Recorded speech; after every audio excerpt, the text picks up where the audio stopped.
From humble beginnings of learning about the Traveler, the Light, the Ghosts, and the Guardians, to the Traveler's oldest enemy, the Darkness rearing its ugly head with the pyramid ships lurking in the deep, I have seen most of what the Destiny universe has to offer. For the last few months, I have set Destiny aside and moved on to other games, even converted to PC and cast my Xbox aside.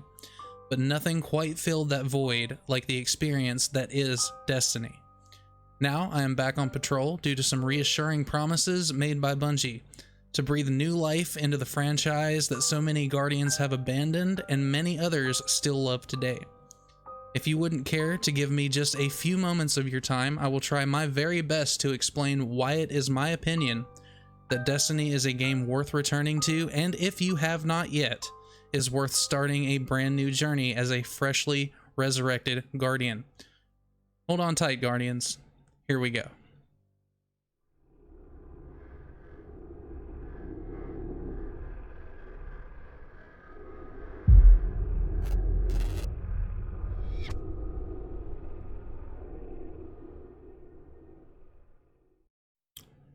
To start, let us go back to the beginning, where the path was first forged and when Bungie was just figuring out where they wanted to take this game while tied to Activision at the hip. When Destiny first launched on September 9th, 2014, I, as well as many others, was excited for a game that would change console gaming forever. A truly unique experience that would be leaps and bounds above most games that were on the market for console players, and I, along with the community, was shocked to find that the game we got wasn't the game we were expecting. Destiny was expected to be a fully fleshed out game on launch, with a living, breathing world and a player-driven economy where you could trade with other players and bet on certain activities. But the game we received was just a broken down husk of what we were actually promised. Not that it was a bad game, just not what we were hoping for. Destiny had its flaws, but it also had its charm. In the early days of Destiny, it reminded me of a more serious version of Borderlands with less loot and a better PvP experience, as broken as it may have been. Progressing through the story was pretty straightforward, but the story seemed halfway stitched together and not quite thought out. This was due to some last-minute cuts and revisions made by Activision to squeeze some extra profits by breaking up the story into expansion DLCs. Leveling presented quite a task the further you went along, and it was when I got my first taste of how difficult the game could be at times while trying to fight your way through enemies that were just a few levels higher and just getting absolutely stomped by a fallen captain or a hive knight that I realized the potential in it. Then came the first raid, the Vault of Glass. The Vault of Glass was the selling point of the franchise for me and many others. Descending into the vault for the first time was an experience that forever changed the way I looked at games, and the mechanics at play were some of the most challenging that I had ever faced at the time. Opening the door of the vault for the first time, taking on the oracles, killing the Templar, navigating the Gorgon maze, the jumping puzzle, and finally slaying Atheon to get all those precious Ascendant materials and maybe some loot if you were lucky. It was truly an experience like no other, and I loved every second of it, every week. Destiny would see a few more DLCs. The Dark Below, where you would slay Crota after entering the Hellmouth and fighting through the unrelenting hive monstrosities, and then the House of Wolves that would introduce the Reef as a new gathering area for players with its own questline. But no raid this time. Instead, we got the Prison of Elders, an arena-style game mode where you faced off against waves of enemies in a random order, with the final round being the boss fight with Skolas, the fallen Kel who rose up against the Reef's queen, Marasov. Sparrow racing was a thing for a little bit, and then it wasn't. What's with that? But overall, these two expansions were fun to play through, but lackluster at best, leaving the community wanting more. And for almost a year, we would wait. Enter the Taken King. The Taken King was a much welcomed turning point in Destiny and set the standard that would be the expectation for all future content. New subclasses, new abilities, an overhauled quest and leveling system, and for the first time a new patrol area to explore, Dreadnought. Crota's father, Oryx, had come to seek revenge on the Guardians for killing his son. Progressing through the storyline in this expansion wasn't like the original.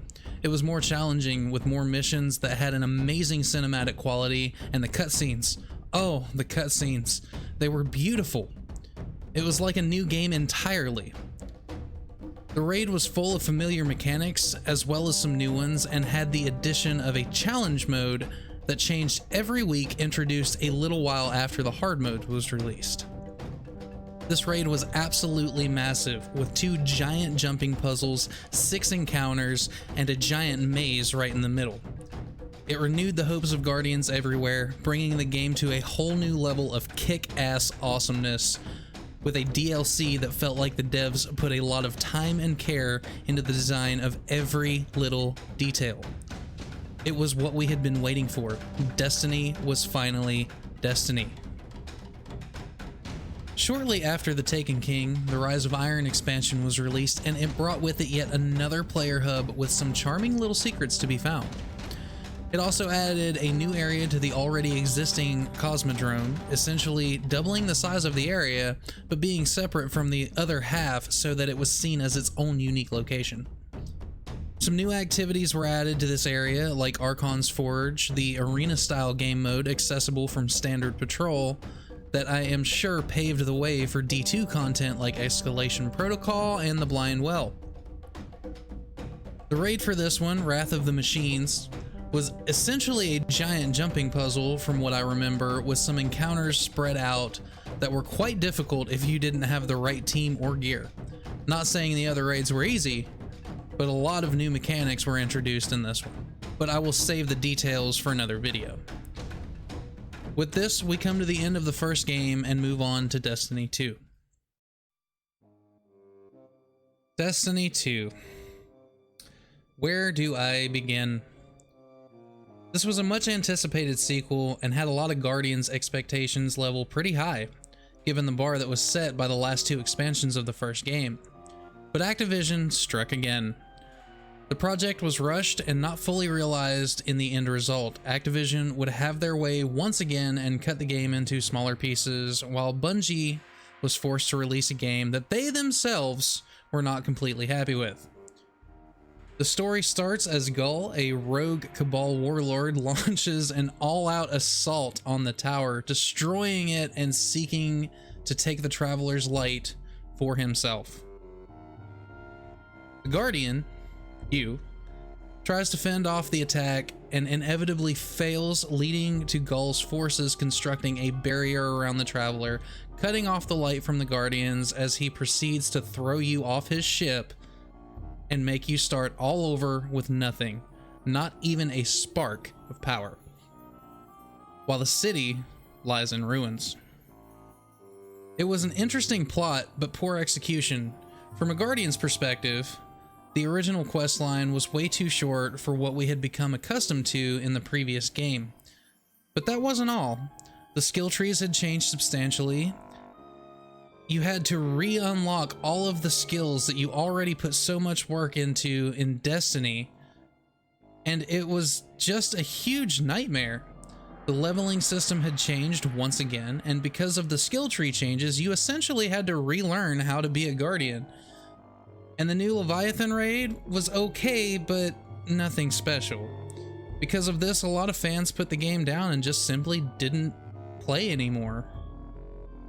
Moving on from there, the Curse of Osiris and Warmind expansions didn't add much to the game other than some new strikes, public events, locations, very short storylines, a couple new additions to the Leviathan raid that already existed, and a new game mode known as Escalation Protocol, which was a horde-like activity you could activate with pillars in the patrol areas on Mars.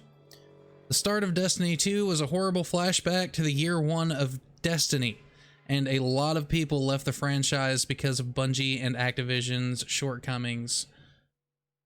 But then things changed. In 2019, Bungie stepped away from Activision, surrendering its rights to the Halo series but buying the sole rights to the Destiny franchise. This was a surprise to most people, but I believe the devs at Bungie knew if Destiny was to become the game they wanted from the start, they would have to cut ties with Activision and get that metaphorical heel off their throat. Soon after, we saw a resurgence of Destiny's former glory with the release of Forsaken. This was Destiny 2's Taken King moment. Tons of content, 2 new patrol areas, a new arena known as the Blind Well, the ability to buy materials needed for weapon upgrades, and the introduction of the Last Wish raid. Finally, a new raid instead of those layers just tacked on to the Leviathan raid.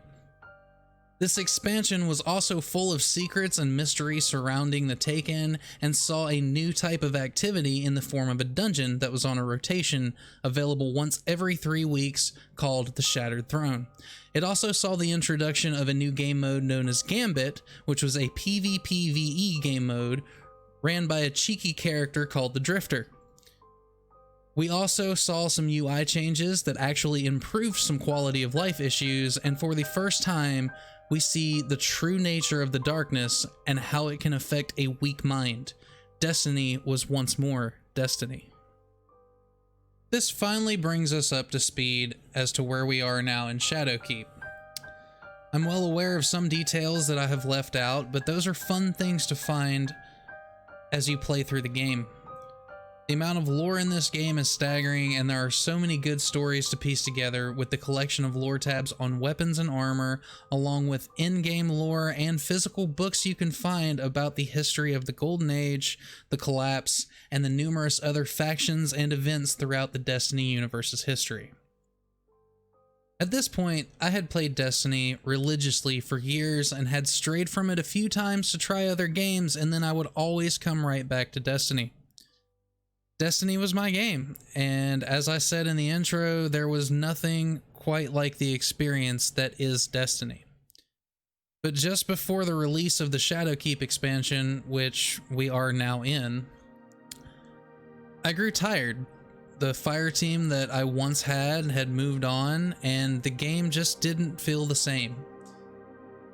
It wasn't the game's fault, rather, it was my unwillingness to accept that I needed new friends. I spent some time grinding, but ultimately I put the game down and felt I needed to move on as well. I tried a few games and nothing stuck.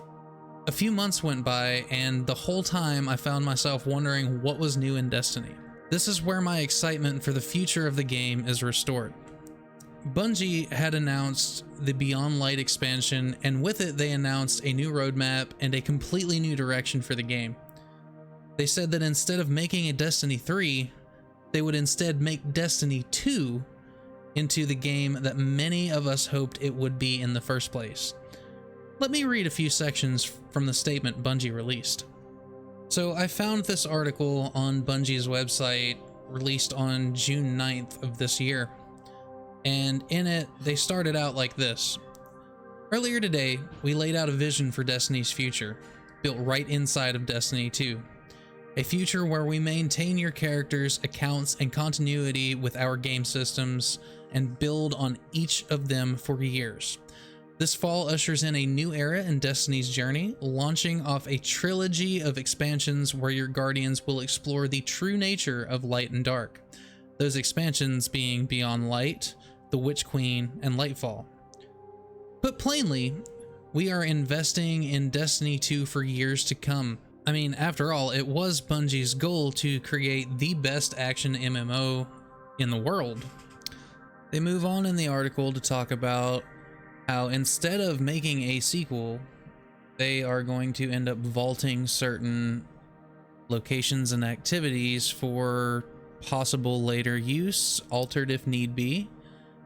And they're going to start with Io, Titan, Mars, and the Leviathan, and all of their associated activities. I personally believe this is a good solution to the problem because I don't know about you, but I really don't want to have to start over from scratch again or get thrown off of another ship by some insane cabal who thinks he owns the Traveler. But anyway, Bungie moves along in the article to say this. With Destiny 1, we solved the ever-expanding exponential complexity, You probably recognize that quote. By making a sequel in Destiny 2. We left behind all of Destiny 1's content and many of the features players grew to love. We believe now that it was a mistake to create a situation that fractured the community, reset player progress, and set the player experience back in ways that took us a full year to recover from and repair. It's a mistake we don't want to repeat by making a Destiny 3. We don't believe a sequel is the right direction for the game, and for the past 2 years, we have been investing all of our development effort into new content, gameplay, and new engine features that directly support a single evolving world in Destiny 2.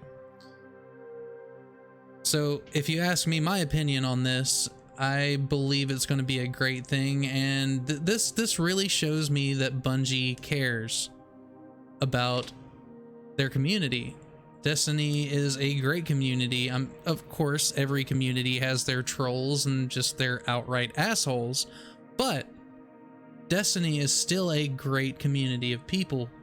There's LFG sites that you can go to, and if you have no friends to play the game with, you can get people to play the raid with or go through the Nightfall with you, or you can just find people, if you're a new player, that can teach you how to play the game. Destiny has built a great community, and honestly, I'm proud to be a part of it. Anyway, this article ends with a passage called A New Beginning. This fall, we will begin delivering on the future of Destiny by making way for new adventures, locales, and stories dreamed up by our creative team and forging the truly evolving world that it was always meant to be. These changes allow us the freedom to finally weave an overall experience for the Destiny universe that can truly live, starting with Beyond Light. We can now fit puzzle pieces we haven't been able to pick up since the beginning of the original Destiny, including the true nature of the darkness and light and how such power will change you as a guardian. We can now bring some of the greatest experiences in Destiny to the forefront of the current game alongside new ones to come. The past 6 years, we've seen the Destiny universe grow and our community along with it. We want our quality of service to grow in kind, to be able to react to community feedback quicker, to innovate more often, and to continue to tell new stories with your characters. We're excited to continue that journey with you. Destiny 2 Dev Team.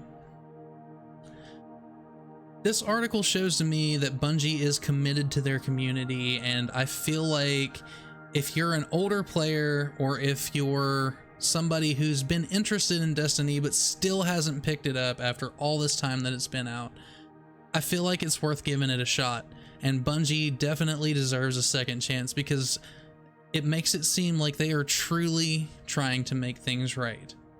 With these revelations on the horizon and the fact that Destiny will be the living, breathing world that is ever changing, as many of us wanted to start with, I have no doubt in my mind that it's worth giving the franchise another chance. No matter if you haven't played in weeks, months, or years, the world is changing, Guardian. Will you be a part of it? I hope you guys have enjoyed the video today and found it a little educational and enlightening. And if you have any opinions on anything I've shared with you today, I would love to hear them.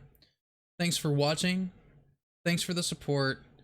And if you wouldn't mind, show my stream a little love. I stream from 9 to midnight on Twitch every Monday and Friday. The link for that will be down in the description. Until next time, Guardians, I'll see you out there.